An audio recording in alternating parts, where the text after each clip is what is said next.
There is a strange irony in the story of Vincent van Gogh. Today, his paintings are among the most recognizable works of art on Earth. Museums protect them behind glass.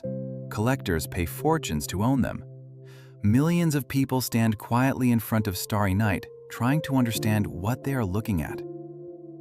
But when Vincent van Gogh was alive, almost no one cared. He sold almost nothing, and the world mostly saw him as something between a failure and a madman. Which raises a simple and uncomfortable question. How can a man paint some of the most powerful images in human history and still spend most of his life convinced that he had achieved nothing? To understand Van Gogh, you have to begin with something people often forget. He did not start as an artist. For years, he was searching for a purpose. He tried working as an art dealer. He tried teaching. At one point, he even tried becoming a preacher. In a poor mining region in Belgium, he lived among workers who spent their days underground in darkness.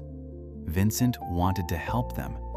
He gave away his possessions, lived in extreme poverty, and tried to imitate their difficult lives. But the church authorities saw his behavior as excessive, even unstable. Eventually, he was dismissed. Once again, he had failed. If you look at Van Gogh's life from the outside, it often appears chaotic. Jobs abandoned, cities left behind, relationships broken. But there was one thing slowly growing in the background. He had begun to draw. Not as a hobby, not as decoration, but almost as a necessity. Vincent once wrote that drawing felt like learning to speak after a long silence, and once he started, he never really stopped. He was already in his late 20s when he decided to become an artist. For many people, that would have seemed far too late. But Van Gogh approached painting with a kind of intensity that bordered on obsession. He studied anatomy, perspective, light, color. He practiced constantly, sometimes producing several drawings in a single day. He was not painting for the market. He was trying to understand how the world looked and how it felt. And feeling was the key. Van Gogh did not paint reality the way a camera would see it. He painted the way reality moved inside his mind. Look at the skies in his paintings. They are rarely calm. They swirl. They vibrate. They twist like living energy across the canvas. Fields become waves. Stars explode with light. Even ordinary landscapes seem to pulse with hidden motion. For Van Gogh, the world was not static. It was alive.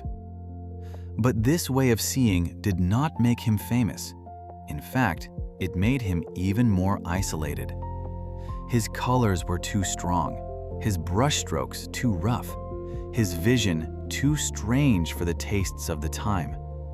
Many critics simply didn't understand what he was trying to do.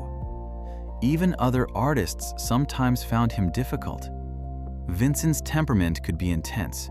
He craved friendship, but struggled to maintain it. Perhaps the most famous chapter of his life began when he moved to the south of France, to a small town called Arles. There, under the blazing sun of Provence, something extraordinary happened. His paintings suddenly exploded with color. Yellows became brighter. Blues became deeper. The landscapes of southern France seemed to ignite his imagination. Van Gogh rented a small house that he painted bright yellow. He imagined it becoming a place where artists could live and work together, a kind of artistic brotherhood. He wrote enthusiastically to his friends, inviting them to join him. In his mind, the yellow house would become the center of a new artistic movement. For a brief moment, it almost worked. The painter Paul Gauguin agreed to come. When Gauguin arrived, Vincent was ecstatic. At last, he would not be alone. The two artists worked intensely, discussing art late into the night. But their personalities were very different. Gauguin was confident, analytical, and controlled. Van Gogh was emotional, restless, and unpredictable. Arguments became frequent. The tension between them grew heavier each day. And one night, after a severe psychological crisis, Van Gogh famously cut off part of his own ear. The incident shocked everyone. Gauguin left Arles. The dream of the Yellow House collapsed. But even after that, Van Gogh continued painting, relentlessly, sometimes with astonishing speed. In the final years of his life, he created hundreds of works: sunflowers blazing with color, wheat fields under enormous skies, olive trees twisting in the wind, cypress trees rising like flames against the horizon. And then came the painting that would later become one of the most famous images in the history of art, the Starry Night. Van Gogh painted it while staying in an asylum in Saint-Rémy. From the window of his room, he could see the night sky above the hills of Provence. But what he painted was not simply what he saw. It was something deeper. The sky in Starry Night moves like a living ocean of light. The stars burn like distant suns. The entire landscape seems suspended between calm and turbulence. It is not a peaceful night. It is a mind looking at the universe and trying to make sense of it. And this may be the real secret of Van Gogh's work. He was not painting what the world looked like.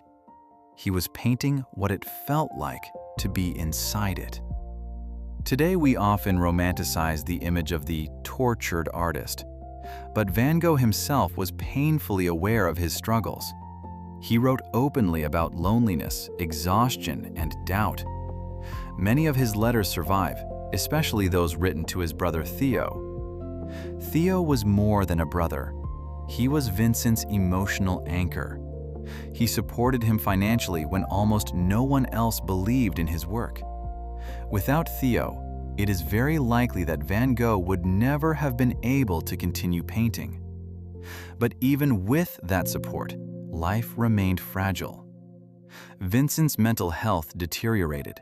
His episodes became more severe. And in July of 1890, at the age of 37, Van Gogh shot himself in a field near the village of Auvers-sur-Oise. He died 2 days later. At the time of his death, he was almost unknown. The tragic irony came afterward. Within a few decades, the art world began to realize what had happened. Those strange colors and violent brushstrokes were not mistakes. They were the beginning of something new. Van Gogh had helped open the door to modern art. Artists began to see that painting did not have to imitate reality. It could express emotion, movement, subjective experience.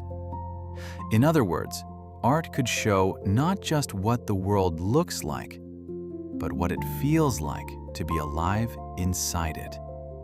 Today, Van Gogh is often remembered as a symbol of the misunderstood genius. But perhaps that is still too simple, because his real legacy is not tragedy. It is courage. The courage to keep creating even when recognition never arrives. To follow a vision that others cannot yet understand. To believe that what you see and feel is worth putting into the world.